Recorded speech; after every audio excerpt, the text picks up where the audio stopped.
Mummy ఏం చేస్తున్నావు? కొబ్బరి చట్నీ. ఇప్పుడు వరలక్ష్మి వ్రతాలు ఉన్నాయి కదా, ఫోన్ పట్టుకొని వచ్చినావా? వరలక్ష్మి వ్రతాలు ఉన్నాయి కదా, అందరూ కొబ్బరికాయలు కొట్టుకుంటారు. కొట్టుకుంటే ఇప్పుడు వేస్ట్ చేయొద్దు. అవి ఏం చేద్దామనే ఆలోచన వస్తుంది.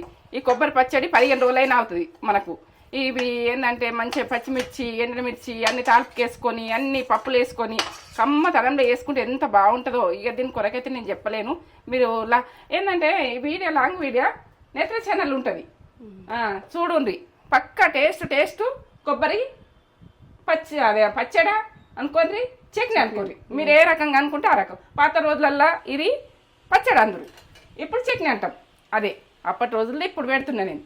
ఈ టేస్ట్ ఓ లెవెల్లో ఉంటుంది. చేసుకొని ఒక లైక్ ఇచ్చుకోండి. తగ్గేదే లేదు, పచ్చడి తగ్గేది లేదు, మనం తగ్గేది లేదు, అంతే. టేస్ట్ ఓ లెవెల్ టేస్ట్ నేనైతే చెప్తున్నా.